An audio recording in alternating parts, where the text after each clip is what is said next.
आज वाणी चल रही थी 30 मई 1966 की।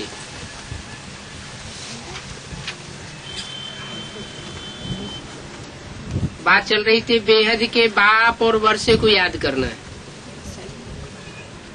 बेहद के बाप को याद करना है और वर्षे को याद करना है। बेहद का बाप कौन है? शिव बाबा। शिव बाबा है बेहद का बाप। बेहद का बाप या बाबा। शिव बाबा क्या है? शिव बाबा है या शिव बाप है? शिव बाबा। शिव बाबा है। यहाँ अभी क्या बोला है?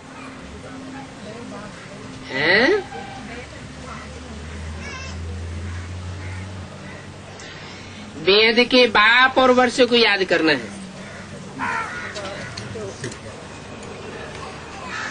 बेहद के बाबा नहीं बोला, क्या बोला?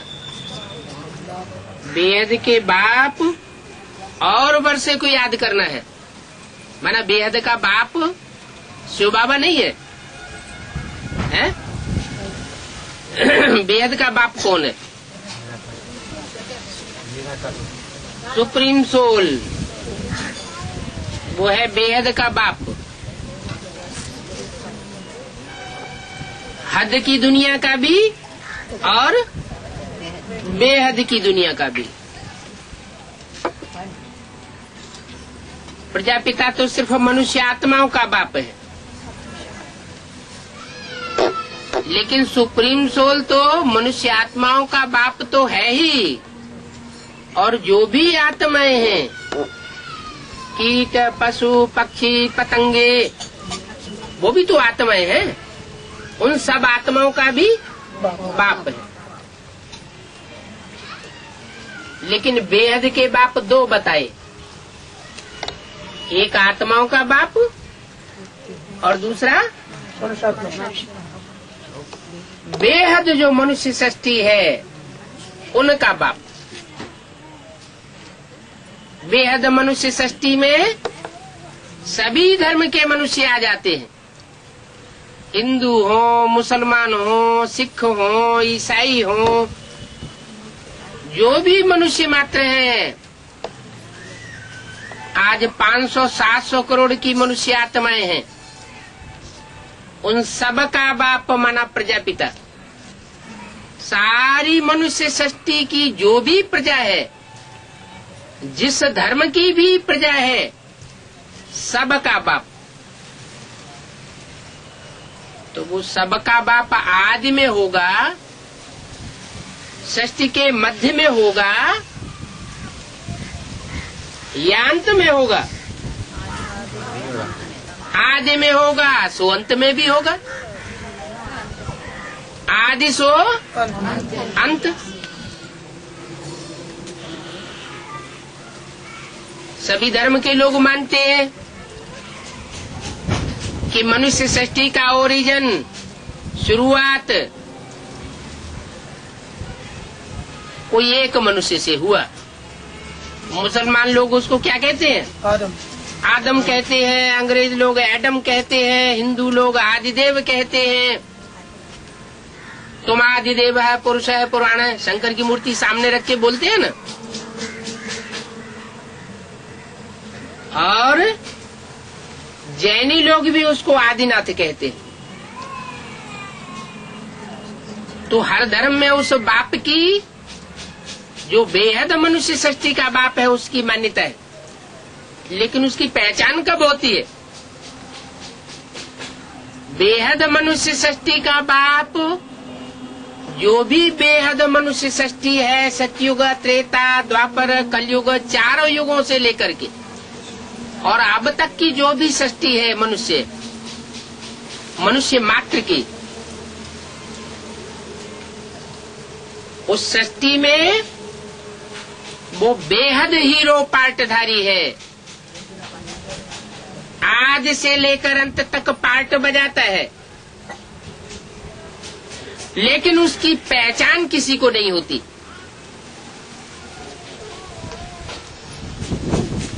तो जब पहचान ही नहीं तो बेहद का बाप भी नहीं। पहचान कब होती है? जब वो सुप्रीम सोल जो भी बिंदु बिंदु आत्माएं हैं,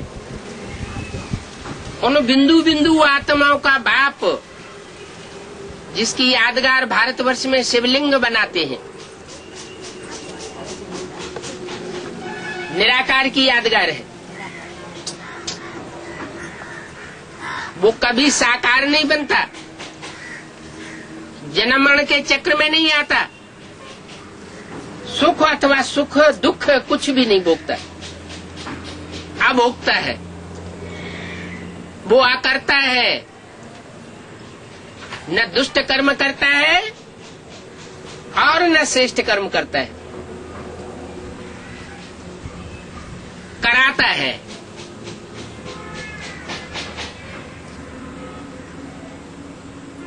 तो जिसके द्वारा कराता है वो हुआ मनुष्य सृष्टि का बाप, और स्वयं भी कर्म करके अगर सिखाता है तो हुआ ब्रह्मा। तो कहते हैं प्रजापिता ब्रह्मा, मनुष्य सृष्टि का बाप है तो माँ भी होगी, लेकिन उनकी प्रत्यक्षता तब होती है जब वो सुप्रीम सोल बाप इसे कलयुगी पापी मनुष्य सृष्टि को परिवर्तन करने के लिए इस सृष्टि पर आता है। और जिस सृष्टि के जो माता पिता हैं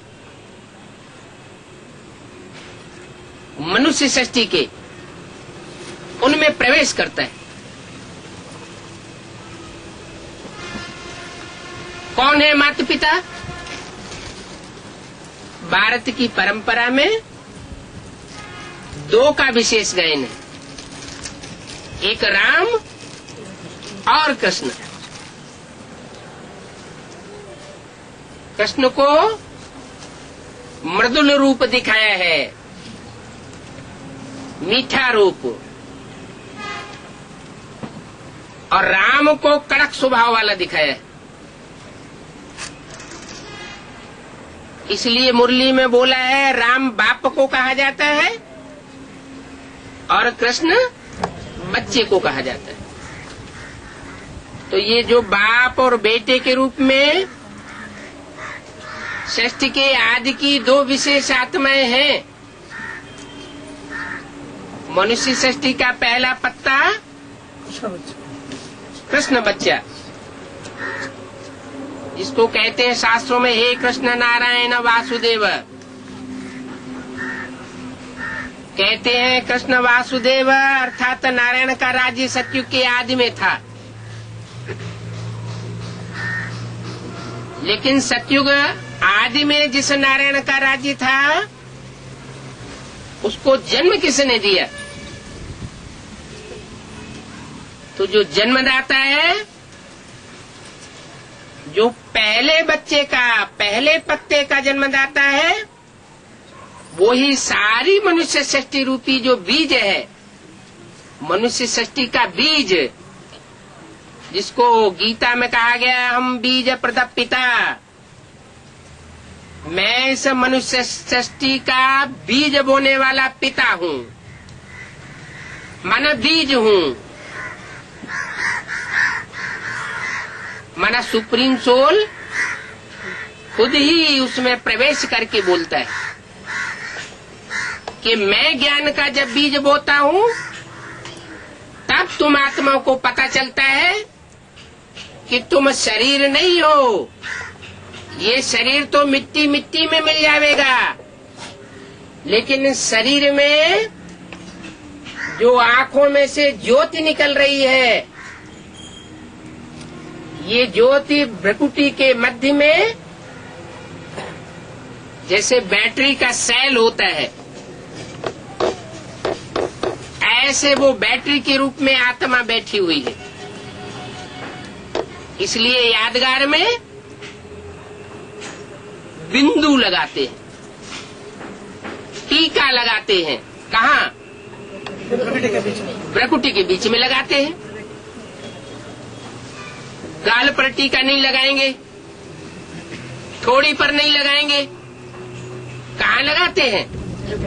भ्रकुटी में लगाते हैं। जो टीका है वो आत्मिक स्मृति में टिकने की निशानी है। इसलिए गीता में कहा है भ्रवोर मध्य प्राणमावेश्य सम्यक। जब मनुष्य शरीर छोड़ने लगे तो मनुष्य आत्मा का काम है वो अपने भ्रकुटी के मध्य में आत्मा का ध्यान करे।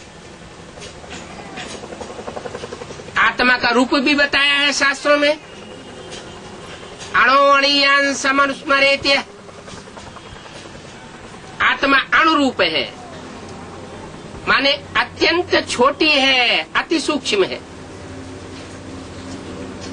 जैसे अणु से एटम बम बनता है, ऐसे ही ये आत्मा चैतन्य एटम है। एटम का ही नाम आत्मा है। वो एटम जिससे एटम बम बनता है कितना पावरफुल होता है। वो जड़ है और ये आत्म ये चैतन्य आत्मा है। ये चैतन्य आत्मा भी जब सामूहिक शक्ति अपनी इकट्ठी कर लेती है तो चैतन्य एटम बम का काम करती है। आत्मा में जबरदस्त शक्ति भरी हुई है, लेकिन आत्मा अपने स्वरूप को भूली हुई है। देहभान होने के कारण घड़ी घड़ी देह याद आती है, देह के पदार्थ याद आते हैं, देह के संबंधी याद आते हैं और आत्मा अपना स्वरूप भूल जाती है। तो कंसंट्रेशन हट जाता है। जो एकाग्रता है, आत्मिक एकाग्रता भंग हो जाती है। वो आत्मिक एकाग्रता को धारण करने के लिए अभ्यास चाहिए।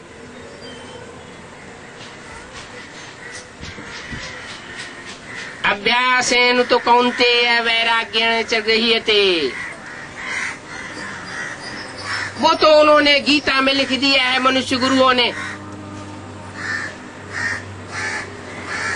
कि मन को एकाग्र किया जा सकता है।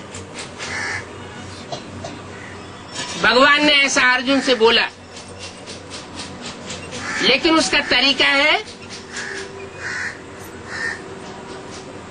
अभ्यास करना चाहिए, प्रैक्टिस करनी चाहिए। बार बार प्रैक्टिस करेंगे कि मैं आत्मा ज्योति बिंदु भ्रकुटी में विराजमान हूं,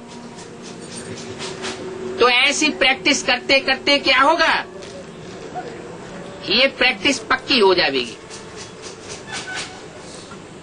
भले कितने भी माया के तूफान आवे, प्रकृति विकराल रूप धारण करे, तो भी जिनकी प्रैक्टिस पक्की हुई होगी वो आत्मिक स्वरूप को नहीं छोड़ेंगे। ऐसा अभ्यास कब हो सकता है? ऐसा अभ्यास तभी संभव है जब ये बुद्धि में बैठ जाए कि ये दुनिया बारूद के ढेर पर खड़ी हुई है। जैसे कोई मकान हो और उसके नीचे बारूद बिछा दिया जाए ढेर सारा, सिर्फ तीली लगाने की देर है। तो ऐसे ही ये बात बुद्धि में बैठी हुई होनी चाहिए कि अब इस दुनिया के अंदर खौफनाक चीज तैयार हो चुकी है, जिसे कहते हैं एटम बम, हाइड्रोजन बम, कीटाणु बम। हिस्ट्री में 2500 साल पहले कभी ऐसी खतरनाक चीज नहीं तैयार हुई थी। वो सुप्रीम सोल बाप, निराकार ज्योति, जिसकी यादगार शिवलिंग मंदिरों में रखा हुआ है,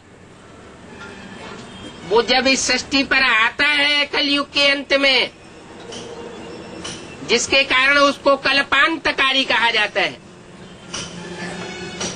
4 युगों का संघात कल्प कहा जाता है, और उस कल्प का जब अंत होता है तो वो सुप्रीम सोल इस सृष्टि पर आ जाता है और आकर के बताता है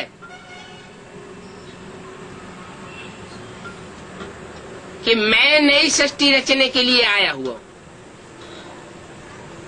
कैसे बताएगा? उसके लिए तो कहते हैं बिनु पग चले सुने बिनु काना, कर बिनु कर्म करे विधि नाना, आना न रहे सकल रसब होगी। शास्त्रों में तो मनुष्य गुरुओं ने लिख दिया। अब उन शास्त्र लिखने वालों से कोई पूछ नहीं सकता, क्योंकि वो जो लिखने वाले थे वो तो चले गए। जो उन शास्त्रों के टीकाकार हैं उनसे पूछा जाता है कि जब वो निराकार है तो कैसे काम करता है, कैसे देखता है, कैसे बोलता है। मुसलमान लोग भी कहते हैं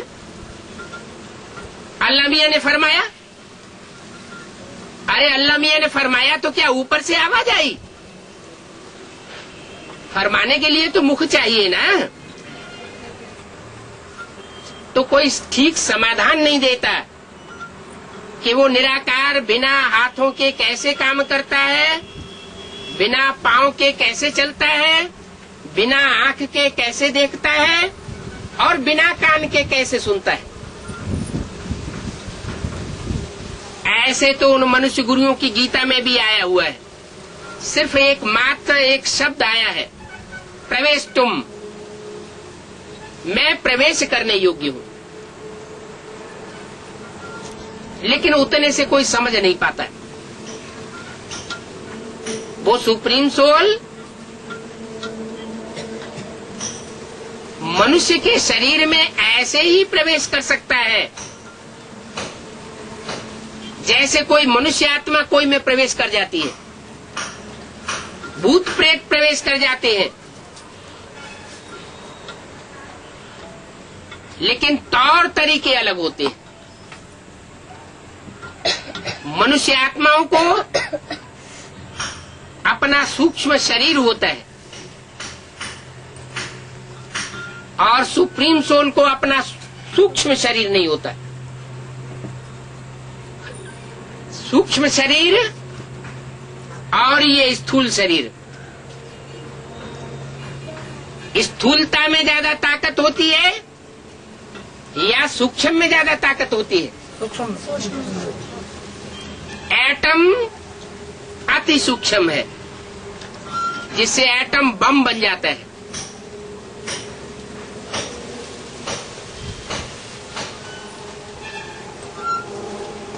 तो सूक्ष्म में ज्यादा ताकत होने के कारण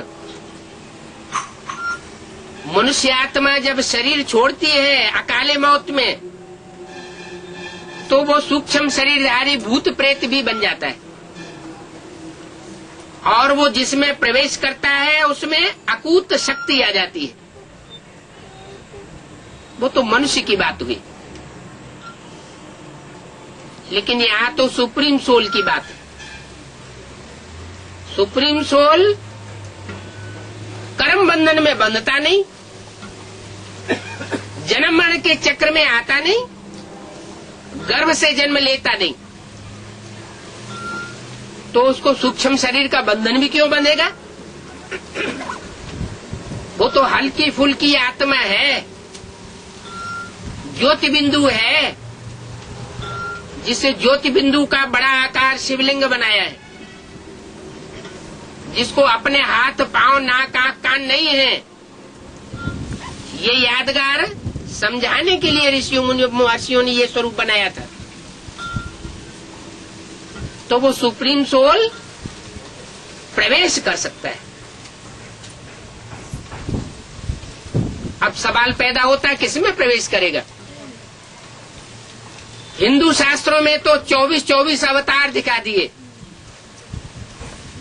घोड़े का अवतार दिखा दिया, सुअर का अवतार दिखा दिया,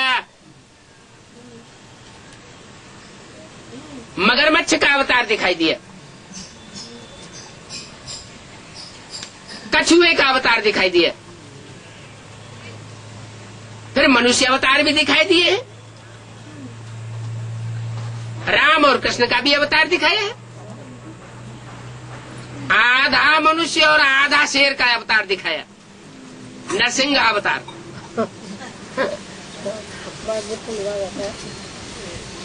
जिन कवियों ने वो कविताएं लिखी हैं, जिन्हें शास्त्र कहा जाता है, हजारों साल पहले उन कवियों ने लिखी थी। उन कवियों की भाषा अलंकारिक थी, लाक्षणिक थी, प्रतीकात्मक भाषा थी।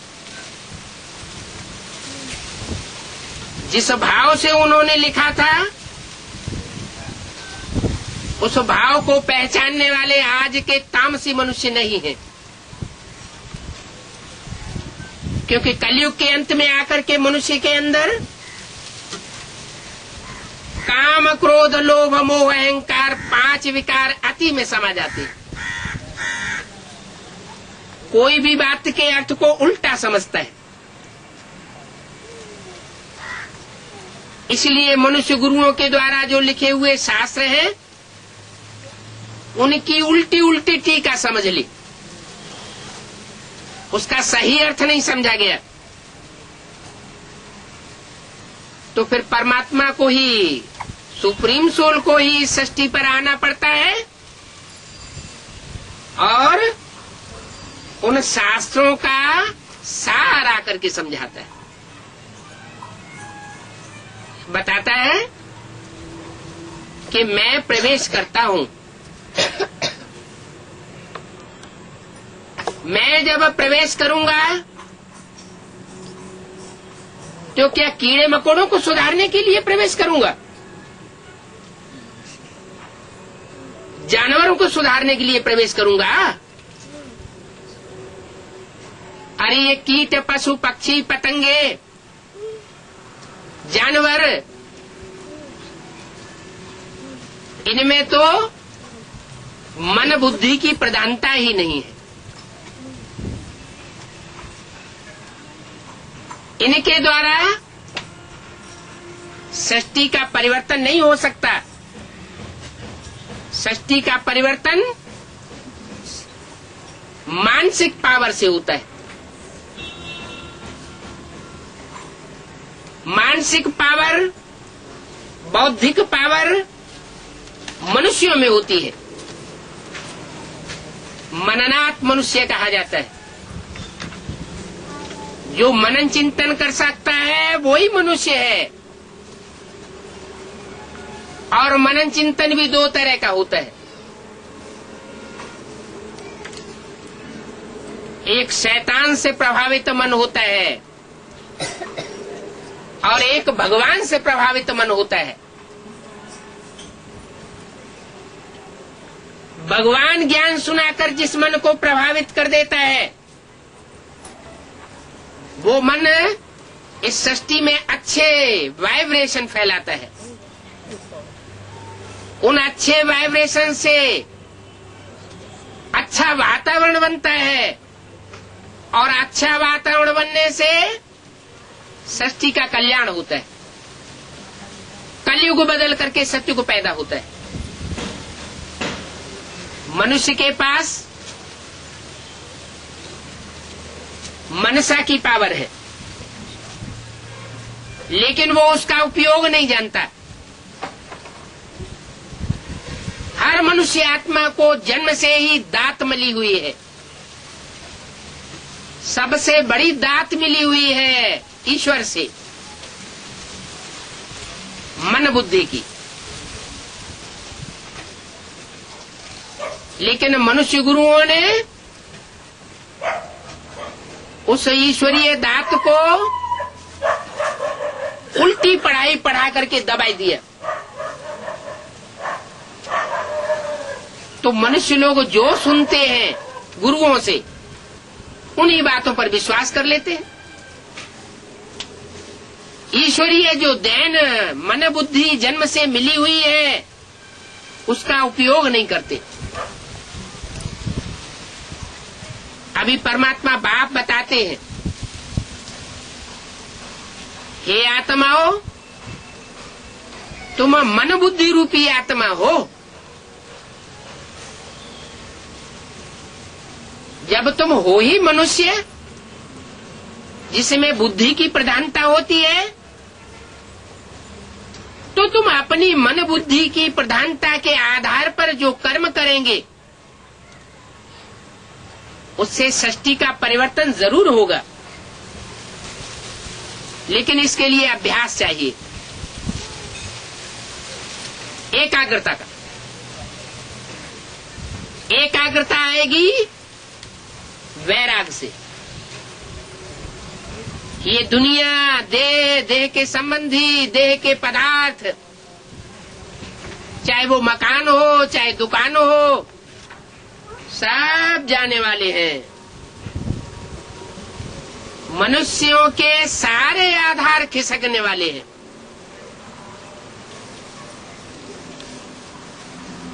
तो मन के अंदर वैराग आएगा।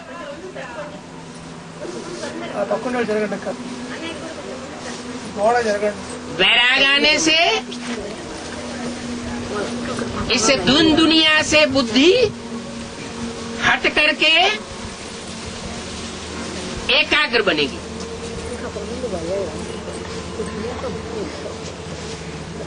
और जब बुद्धि की एकाग्रता आएगी,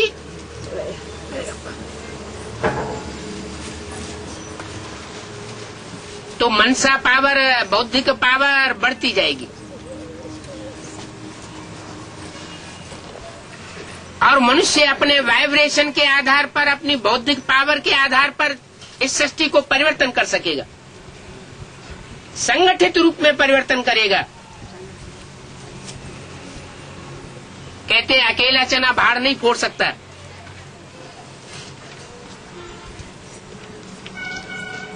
सुप्रीम सोल बाप,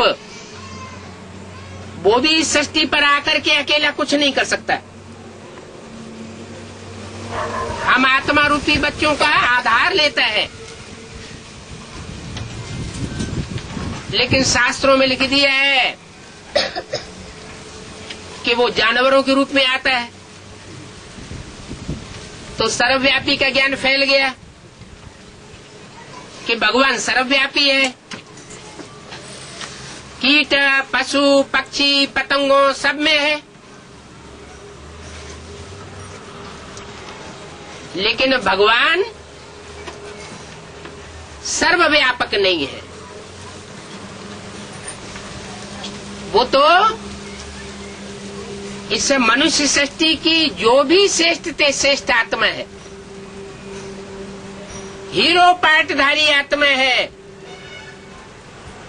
मनुष्य सृष्टि की पिता स्वरूप है, मनुष्य सृष्टि का बीज है पहला, उसमें मुकर्रर रूप से प्रवेश करता है और सारी सृष्टि का परिवर्तन करता है। तो एक व्यापी हुआ या सर्वव्यापी हुआ? वो एक व्यापी होकर के आता है। अगर वो सर्वव्यापी होता तो सारी सृष्टि सुखदायी होनी चाहिए, या दुखदायी होनी चाहिए? परमात्मा को तो सुख का सागर कहा जाता है। कोई कहता है परमात्मा दुख का सागर है, प्यार का सागर कहा जाता है। तो सारी सृष्टि में ये ईर्ष्या देश जो भरा हुआ है, एक दूसरे की मारामारी करने के लिए एटम बम तैयार कर लिए हैं, ये क्यों होता? तो इससे साबित होता है कि वो एक व्यापी बन करके आता है। और जब एक व्यापी बन करके आएगा तो परमात्मा के प्रति एकाग्रता बढ़ेगी, या वो सर्वव्यापी हो जाएगा तो एकाग्रता बढ़ेगी। मंदिर में भी है, मस्जिद में भी है, गुरुद्वारे में भी है, गिरजाघर में भी है, इस तीर्थ में भी है, उस तीर्थ में भी है, तो बुद्धि एकाग्र होगी? या सिर्फ एक मनुष्य मात्र में ही इस सृष्टि में प्रवेश करके वो अपना परिचय देगा कि मेरा ये स्वरूप है? ज्ञान के आधार पर जो ज्ञानी तू आत्मा बच्चे होंगे, मन बुद्धि का प्रयोग करने वाले बच्चे होंगे, जानवर बुद्धि नहीं होंगे, पत्थर बुद्धि नहीं होंगे, वो मेरे को पहचान लेंगे। इसलिए बोला है ज्ञानी प्रभु विशेष प्यारा। ज्ञानी आत्मा तू मुझे विशेष प्रिय है।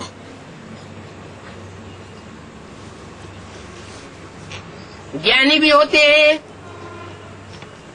इस सृष्टि पर भक्त भी होते हैं, और वैरागी भी होते हैं। लेकिन जब ज्ञान मिलता है सच्चा,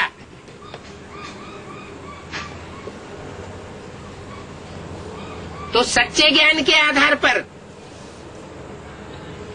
जो भक्ति के क्रियाकर्म कांड हैं, जो मनुष्य गुरुओं ने रचे हैं, जिनमें अंधश्रद्धा भरी हुई है,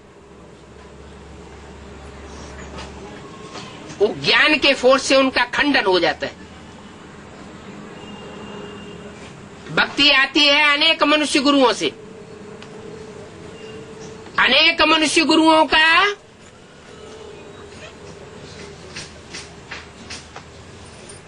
जो संघात रूप दिखाया है, वो रावण के रूप में चित्रित किया गया है।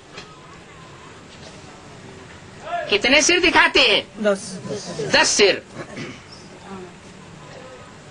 10 सिर का मतलब हुआ एक मत से, एक मनुष्य शरीर के द्वारा मत नहीं देता है, एक मुख से मत नहीं देता है, 10 मुखों से बोलता है। कहते ना ये तो दुमुहा है, 2 मुंह से बात करता है, दोगला है। कभी एक बात कहता है, कभी दूसरी बात कहता है। तो आज दुनिया में 10 धर्म फैले हुए हैं मोटे मोटे। हिंदू धर्म के 2 प्राचीन रूप थे, सूर्यवंश और चंद्रवंश। और उसके बाद आज से 2500 साल पहले इब्राहिम इस्लाम धर्म लाए, महात्मा बुद्ध बौद्ध धर्म लाए, उसके बाद क्राइस्ट क्रिश्चियन धर्म लाए, और उसके बाद मोहम्मद के द्वारा मुस्लिम धर्म की स्थापना हुई, शंकराचार्य के द्वारा संन्यास धर्म आया, गुरु नानक के द्वारा सिख धर्म आया,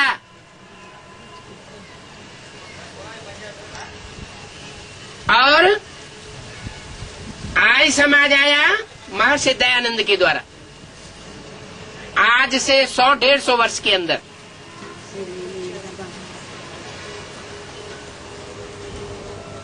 जो देवताओं को नहीं मानते, माना आधे नास्तिक हैं, देवताओं को नहीं मानते, माना स्वर्ग को नहीं मानते,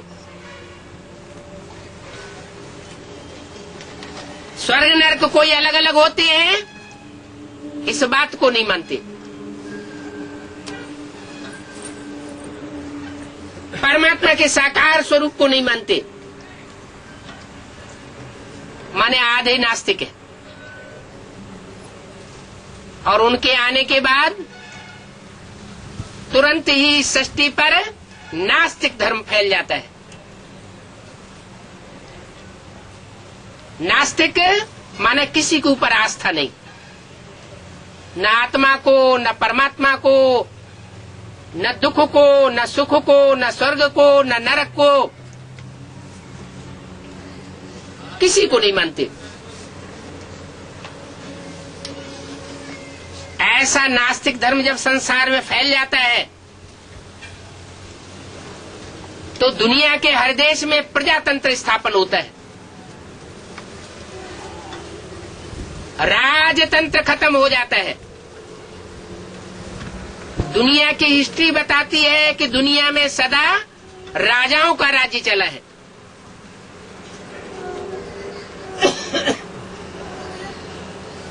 एक राजा होता था और सारी प्रजा पलती थी एक मत से। राजा माने कंट्रोलर, शासक, यथा राजा तथा प्रजा।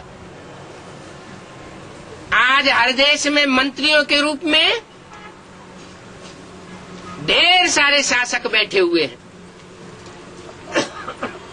मंत्री माना ही मंत्रणा देने वाले, सलाह देने वाले, अपनी अपनी मत देने वाले। तो अनेक मतों का रावण राज्य हुआ या एक सिर वाले राम का राज्य हुआ? रावण राज्य हर देश में फैला हुआ है। अभी बाप कहते हैं मैं तुम बच्चों को राजयोग सिखा करके जन्म जन्मांतर का राजा बनाने के लिए आया हुआ हूं। ये मनुष्य तो डॉक्टरों के कॉलेज खोलते रहते हैं, उनमें डॉक्टर बनाए जाते हैं। इंजीनियरिंग कॉलेज खोलते रहते हैं, उनमें इंजीनियर बनाए जाते हैं। वकीलों के कॉलेज खोलते हैं, उसमें जज और वकील बनाए जाते हैं।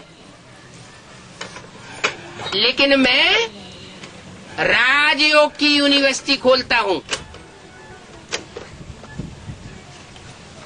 उस राजयोग में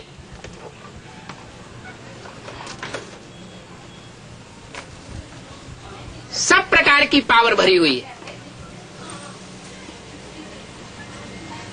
इतनी पावर भरी हुई है कि तुम आत्मा जन्म जन्मांतर के राजा बन सकते हो। ये राजाई की पढ़ाई आज तक किसी ने नहीं पढ़ाई। हिस्ट्री में इतने बड़े बड़े राजाएं हुए, छोटे छोटे राजाएं हुए, देश विदेश को कंट्रोल करने वाले हुए, ऐसे ऐसे राजाएं हुए जिनके राज्य में कभी सूरज नहीं डूबता था।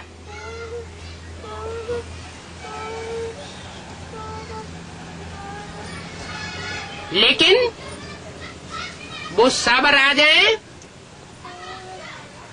बाहुबल के आधार पर बनते थे। लेकिन मैं तुम्हें ऐसा राजा बनाने के लिए आता हूं जिसका गीता में वर्णन है, जो एक ही शास्त्र है जिसके लिए गायन है कि भगवान ने गीता गाई, और कोई शास्त्र नहीं है जिसके लिए कहा जाए भगवान ने गाया।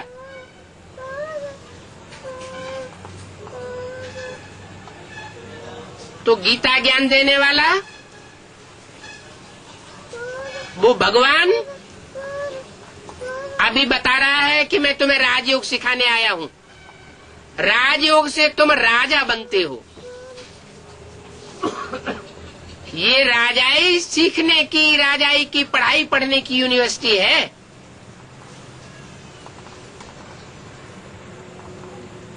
नौकर चाकर बनने की यूनिवर्सिटी नहीं है। मैं तुम्हें अधीन बनाने के लिए नहीं आया हूं। मनुष्य गुरुओं ने तुमको अधीन बनना सिखाया, मैं तुमको स्वाधीन राजा बनना सिखाता हूं। तो ऐसी पढ़ाई तुम नहीं पढ़ेंगे क्या? इस राजयोग का शास्त्रों में कितना गायन है। आज भी विदेश से लोग भारत में आते हैं राजयोग सीखने के लिए, लेकिन उन्हें कुछ नहीं मिलता, क्योंकि राजयोग के नाम पर मनुष्य गुरुओं ने ढेर के ढेर योग सिखाने शुरू कर दिए जाति जाति के। कोई शारीरिक योग सिखाते हैं, आसन प्राणायाम सिखाते हैं, कहते हैं ये राजयोग है। अभी भगवान बाप कहते हैं मैं ऐसी कलाबाजी सिखाने के लिए नहीं आया हूं, मैं तो मनुष्यों को मन बुद्धि की प्रैक्टिस कराने के लिए आता हूं। मन बुद्धि की ऐसी प्रैक्टिस जिससे तुम जन्म जन्मांतर के पावरफुल बुद्धि वाले राजा बनते हो। जिसका मन कंट्रोल में है वो सब कुछ कंट्रोल कर सकता है। मनुष्य में मन बुद्धि प्रधान है, तो जो चीज प्रधान है उसका उपयोग करना चाहिए। भगवान बाप आकर के बताते हैं अभी मन बुद्धि रूपी तुम्हारी आत्मा रूपी बीज बहुत कमजोर हो गया है। जैसे कोई बीज होता है, धरनी में बोया जाता है, तो जितनी बार बोया जाएगा उसकी ताकत कम होती जाती है, फिर उसकी वैरायटी बदलनी पड़ती। ऐसे ही ये तुम्हारी आत्मा रूपी जो बीज है, इस मनुष्य सृष्टि में सतयुग, त्रेता, द्वापर, कलयुग 4 युगों से जन्म लेते लेते अब ये बहुत कमजोर हो चुका है। मन बुद्धि रूपी आत्मा मन बुद्धि से क्षीण हो चुकी है, और इसका जो वृक्ष है शरीर, जिसमें 5 ज्ञानेंद्रियां, 5 कर्मेंद्रियां हैं, वो भी बहुत कमजोर हो चुकी है। इसका प्रूफ है आज से 500 साल पहले महाराणा प्रताप के हाथ में जो तलवार थी वो इतनी वजनी तलवार थी कि हम लोग उसे हाथ में लेने से कतराएंगे, उठाने से कतराएंगे। और उसी तलवार से उन्होंने हिंदुस्तान के सम्राट मुसलमान से लड़ाई लड़ी थी।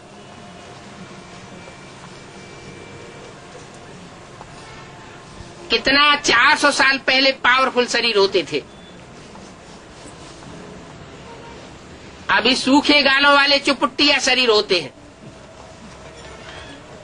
आंखें अंदर धसी हुई होती हैं, चेहरा निस्तेज होता है। ऐसा क्यों हो गया? क्योंकि आत्मा रूपी बीज जन्म जन्मांतर से कमजोर होता आया है। बार बार जन्म लिया, बार बार सुख दुख भोगा, तो आत्मा कमजोर हो गई।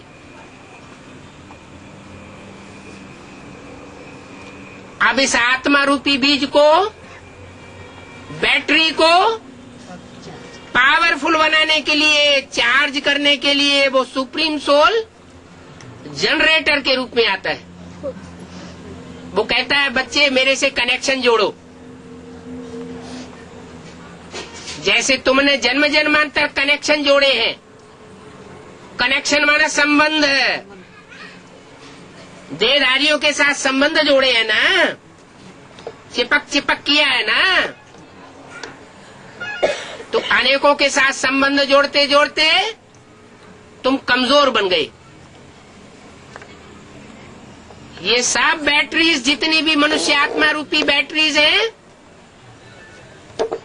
वो आत्माएं हैं, डिस्चार्ज होने वाली बैटरीज हैं। मैं जनरेटर हूं। मैं आत्मिक शक्ति को जनरेट करता हूं। मैं सदा शिव हूं। सदा काल के लिए तुम्हारे लिए कल्याणकारी हूं।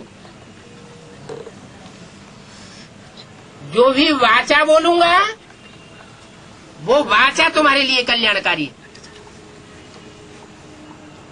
कर्मेंद्रियों से जो भी कर्म करूंगा, किसी मनुष्य शरीर में मुकर्रर में प्रवेश करके, वो हर कर्म तुम्हारे लिए कल्याणकारी होगा।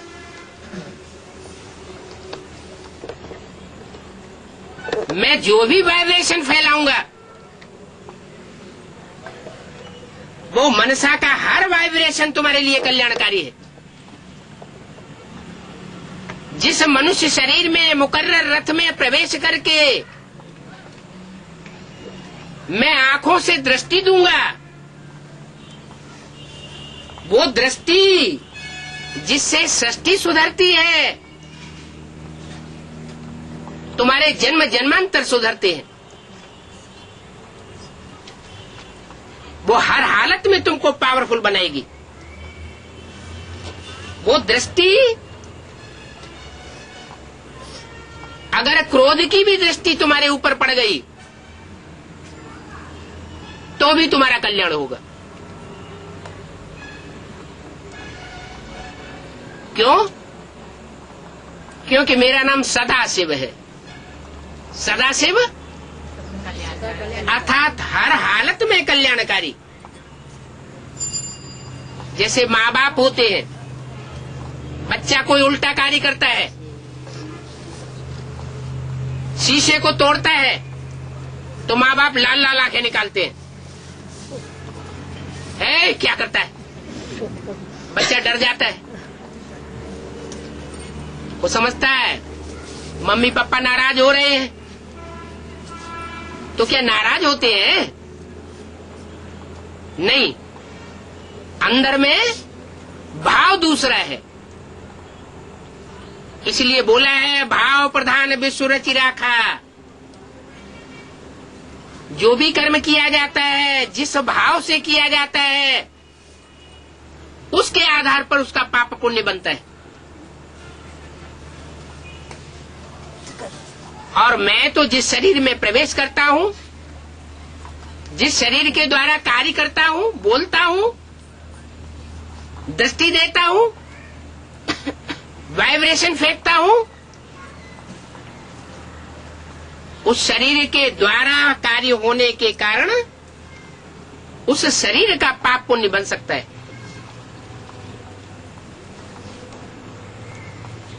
मैं तो अभोक्ता हूं, मेरा तो कोई पाप पुण्य बनने का सवाल ही नहीं। इसलिए मैं तो हर हालत में तुम्हारे लिए कल्याणकारी हूं। अब मेरे स्वरूप को पहचानो। मैं जो हूं, जैसा हूं, और जिस रूप में भी पार्ट बजाए रहा हूं, उस रूप को मेरे साथ रहने वाले बच्चे भी नहीं पहचान पाते। भी साथ रहने वाले भी का मतलब ये नहीं है कि सारे ही नहीं पहचान पाते हैं। कोई कोई है ऐसे जो साथ में रहते हैं तो भी नहीं पहचान पाते।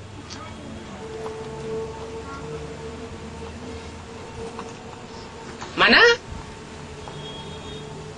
गुह्यात गुह्यतरम ज्ञानम, मैं जो ज्ञान देता हूं गुह्यते गुह्य ज्ञान देता हूं। ज्ञान माना जानकारी,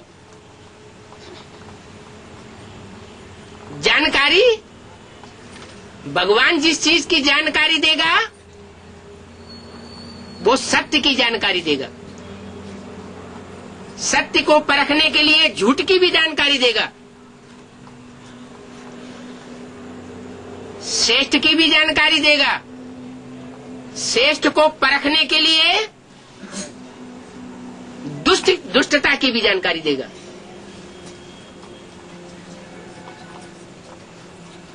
रावण की भी जानकारी देता है और राम की भी जानकारी देता है। जिस राम में वो सुप्रीम सोल बाप प्रवेश करके राम भगवान के रूप में गाया जाता है, वो राम भगवान कोई त्रेता युग का नहीं था। त्रेता युग में तो 14 कलाएं गाई हुई हैं सृष्टि की। जहां 14 कलाएं हैं, सिर्फ 16 कला में से 2 कलाएं कम हुई हैं। वहां कोई रावण जैसे असुर नहीं होते हैं। ये तो इस समय की बात है। कलयुग के अंत में जब मैं आता हूं, इस सृष्टि के चारों युगों की शूटिंग कराता हूं, रिहर्सल कराता हूं। अभी चारों युगों की रिकॉर्डिंग हो रही है। इस ज्ञान को जब तुम बच्चे धारण करते हो तो अपने चारों युगों के 84 जन्मों की रिकॉर्डिंग कर रहे हो।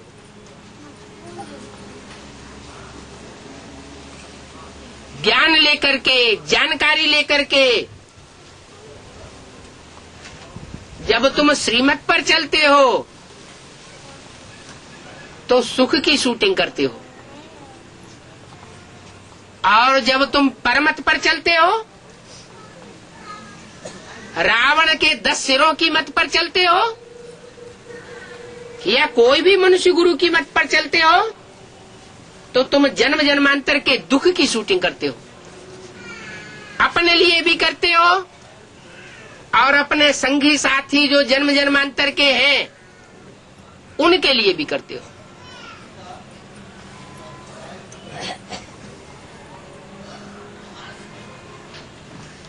कहते हैं कल्प कल्प लगी प्रभु अवतारा।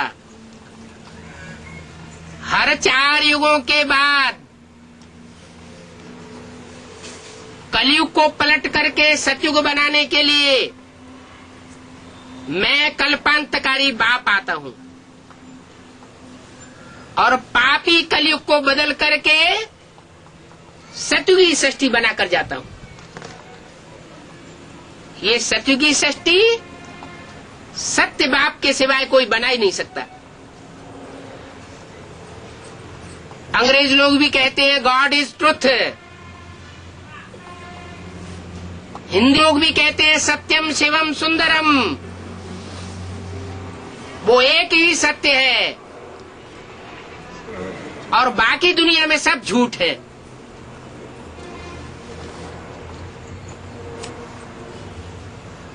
इसलिए बाप कहते हैं अभी एक की मत पर चलो। वेद के बाप और वर्षे को याद करो। वेद का बाप कौन हुआ है? शिव बाप, बाबा नहीं, शिव बाप हुआ बेहद का बाप। कीट पशु पक्षी पतंगे मनुष्यों सब का बाप, देवताओं का भी बाप।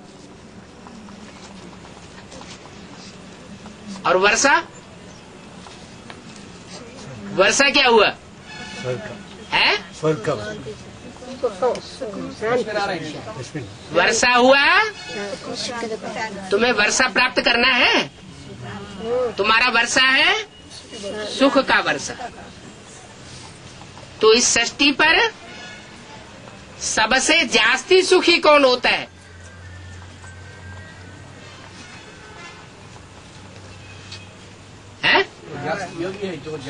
जो जास्ती योगी होगा उतना ही सुख का भोगी होगा।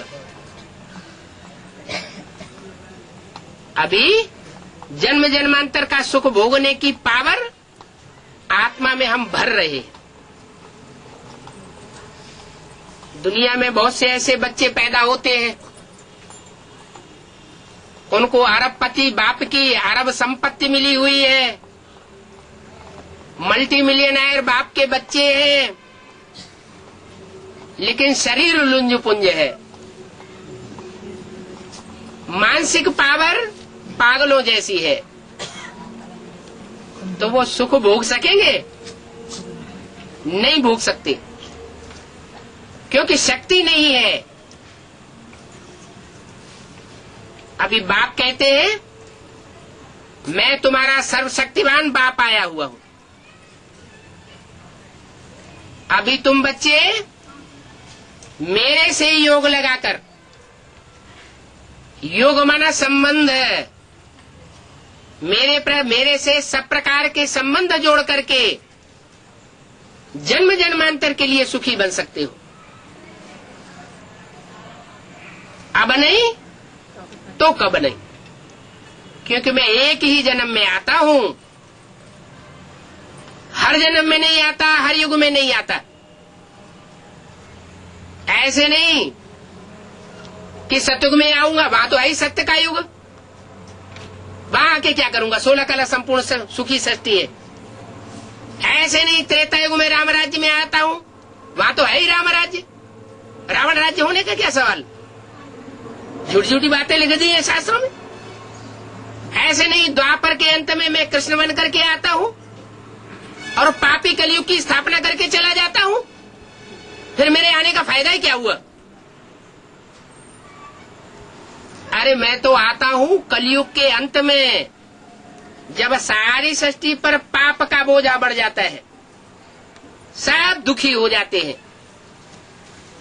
तब मैं इसे अति दुखी सृष्टि को अति सुखी बनाने के लिए आता हूं। कोई कहे ये सब धंधा करने की जरूरत क्या है। धंधे की बात नहीं है, ये ड्रामा है, ये सृष्टि एक रंगमंच है। इसमें नितांत दुख भी होता है और नितांत सुख भी होता है। अगर दुख का आगार नहीं होगा तो सुख का कोई मूल्य नहीं होगा, अंधेरा नहीं होगा तो सोजरे को कोई पूछेगा नहीं। तो इस सृष्टि रूपी रंगमंच पर तुम बच्चे विराजमान हो, नाटककार के रूप में पात्र हो, साक्षी होकर के, ईश्वरीय ज्ञान लेकर के इस सृष्टि रूपी रंगमंच के नाटक को देखो और श्रेष्ठ पार्ट बजा करके जन्म जन्मांतर की प्रारब्ध अभी इसे एक जन्म में बाप से प्राप्त कर लो। ओम शांति।